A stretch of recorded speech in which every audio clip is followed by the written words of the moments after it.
시험의 때가 다가왔을 때, 심판이 찾아왔을 때 이스라엘은 자신이 생각했던 것만큼 견고하지 못했습니다. 결코 넘어지지 않을 것이라 생각했고 자신만만했었는데, 그들은 자신의 나라를 지킬 수 없었을 뿐 아니라 자신의 가정과 자기들 자녀들을 지킬 수 없었습니다. 이 모습을 본 예레미야는 눈물을 흘리며 슬퍼하였던 것이죠. 예루살렘은 왜 하나님의 심판이 자신들에게 미칠 수 없을 것이라고 생각을 했으며, 왜 자신들은 그토록 견고하다고 생각하였을까요? 그들에게는 믿는 구석이 있었기 때문입니다. 물론 하나님 보시기에는 결코 의지해서도 또 의지할 수도 없는 것들을 의지하면서 그들은 자신만만해 했던 것입니다. 우리에게는 혹시 하나님 외에 믿는 구석이 있습니까? 재정이 어느 정도 여유가 있으십니까? 건강도 별 문제가 없고 또 사람들과의 관계도 좋고 머리도 잘 돌아가고 사회적인 평판도 훌륭하고 사람들에게서 도덕적이고 윤리적이라는 말 듣고 있어서 참 저 집사님은 법 없이도 살 수 있겠다라는 그런 이야기도 듣고 있는데, 하나님의 축복을 사모하지 않고 하나님을 예배하지도 않고 하나님의 능력을 구하지 않고 내 능력으로 여러 가지 벌려놓은 일들을 하려고 한다면 우리가 의지하는 이 모든 것들이 한 번에 무너질 수 있음을 기억해야 합니다. 예레미야는 성읍 길거리에서 쓰러져 있는 아이들을 보고 눈물이 앞을 가립니다. 그의 배는 끊어질 듯이 아픕니다. 히브리어에서 창자라는 말은 심중에 깊은 곳을 의미하며, 창자가 끊어진다라는 표현은 마음이 쓰라리게 아프다는 것을 의미합니다. 너무나 가슴이 아파서 눈물을 흘리다 못해 이제는 눈물조차 나오지 않는 선지자의 모습을 한번 그려보십시오. 그가 본 것은 무엇입니까? 12절 말씀 함께 보겠습니다. 그들이 성읍 길거리에서 상한 자처럼 기절하여 그의 어머니들의 품에서 혼이 떠날 때에 어머니들에게 이르기를 곡식과 포도주가 어디 있느냐 하도다. 아이들이 어머니의 이제 품에 안겨 있습니다. 그런데 평안한 모습으로 안겨 있는 것이 아니라 어머니의 품에서 배고파서 이제 죽게 된 것이죠. 자녀가 허기져서 울다 지쳐 죽어가는 모습을 보는 어머니의 심정은 어떻겠습니까? 엄마의 품에 안긴 아이들은 엄마 배고파요, 밥이 있나요? 말하고는 하늘나라로 갑니다. 너무나 비참한 이 모습을 본 예레미야는 딸 예루살렘과 처녀딸 시온에게 외칩니다. 이 모습을 어떻게 너희에게 말해줄까? 어떻게 위로할 수 있을까? 너무나 크게 상처를 받고 큰 고통 중에 있기에 누가 너를 고쳐줄까? 탄식하며 말하는 것입니다. 그러면서도 그는 선지자였죠. 그들의 마음에 전곡을 찌릅니다. 예루살렘과 시온이 의지했던 그런 거짓 선지자들의 말을 생각나게 하는 것이죠. 그들의 죄악을 바로잡을 수 있는 기회가 있었는데 그 거짓 선지자들의 허탄한 묵시와 어리석은 가르침으로 인해 그럴 기회를 다 놓쳐버린 것입니다. 사실 그런 허탄한 가르침은 다른 곳에서 나오는 것이 아니라 내가 듣고 싶은 것을 듣기 원하는 내 변질된 마음에서부터 시작이 됩니다.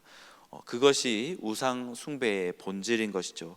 말하지도 못하고 움직이지도 못하는 우상들 앞에서 절하고 또 사이비 종교와 거짓 가르침에 빠지는 것은 그것이 내 안에 욕심과 맞아 떨어지기 때문입니다.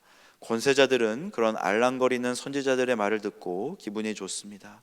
쾌락을 쫓아가는 자들은 세상 쾌락을 쫓아 살면서 6일 동안 그렇게 살다가 마음의 평안을 얻기 위해 일주일에 한 번씩 형식적으로 교회에 나옵니다. 예배는 온데간데 없고 자신의 만족을 위해 종교 생활을 하는 것이지요. 그들은 죄악과 미움과 시기와 온갖 악행에 사로잡혀 있음에도 불구하고 참되신 하나님은 섬기지 아니하고 의례적이고 형식적이고 종교적인 활동에만 미혹되어서 그것이 마치 참된 길인 것처럼 쫓아가다가 이 지경에까지 이르렀다는 것을 말해 주는 것입니다. 실제로 예레미야는 예루살렘의 몰락을 예언하였으나 거짓 선지자 하나냐는 하나님의 말씀을 거짓으로 대언하고 하나님께서 바벨론에게서 왕의 멍에를 꺾을 것이라 말하며 사람들의 마음을 자기에게로 이끌었습니다.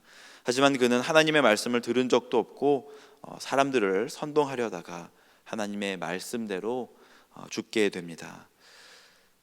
거짓 선지자 하나냐는 그렇게 비참한 최후를 맞이하였고요. 근데 그것으로 끝이 나면 얼마나 감사하고 또 좋겠습니까? 하지만 그것이 끝이 아니었습니다. 죄를 짓자고 꼬드긴 사람도 죄인이지만 그 말을 듣고 죄인의 길을 따라간 사람은 그럼 순수한 사람인가? 아니요, 성경은 결코 그렇게 말하지 않습니다. 뱀의 유혹에 넘어갔던 하와의 설득에 넘어갔던 아담, 모두 죄를 짓고 에덴 동산에서 쫓겨났습니다. 세상은 하나님을 바라보지 못하게 만들고요, 하나님을 경외하지 말라고 세상은 대놓고 말합니다. 하나님을 경외해서는 세상의 풍요를 누릴 수 없고 자유도 없고 즐거움도 없다고 속삭입니다. 너 그렇게 온유한다고 누가 알아주냐? 비판에는 더 그 큰 비판으로 누가 너를 비방하면 다시는 비방 못하도록 싹을 밟아줘야지 다시는 얼씬도 못하지. 이런 감언이설로 악한 자는 우리를 우매한 자의 길로 자꾸 밀어넣습니다. 그냥 듣다 보면 하는 사이에 그냥 넘어가 버리는 것이죠. 하나님의 말씀을 지키기 위해서 우리에게 필요한 것은 하나님의 음성만을 듣고 그 말씀에 순종하겠다는 우리의 결단입니다. 세상은 우리에게 화려하고 멋진 길을 보여주면서 넓은 길을 우리에게 보여주지만 그런 세상의 소리에 귀를 기울였다가는 세상에게 금세 배반당하고 이런 말을 듣게 될 것입니다. 온전한 영광이라 모든 세상 사람들의 기쁨이라 일컫던 성이 이 성이냐? 또 비웃으며 말합니다. 우리가 그를 삼켰도다. 우리가 바라던 날이 과연 이 날이라. 우리가 얻기도 하고 보기도 하였다.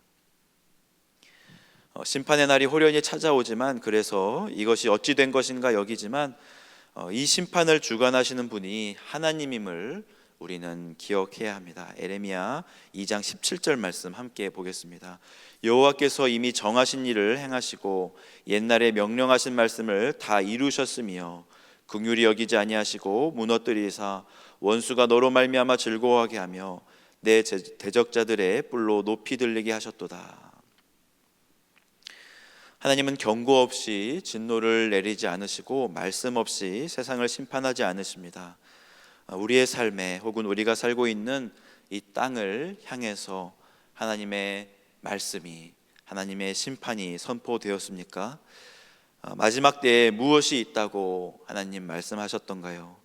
오늘 하루 이 세상을 살아갈 때 세상의 마지막을 또 기억하며 살아가기를 소망합니다. 세상의 소리에 귀를 기울이기보다는 하나님의 음성에 귀를 기울이시는 하루가 되시기를 주님의 이름으로 축복합니다. 이 시간 말씀을 놓고 함께 기도하겠습니다.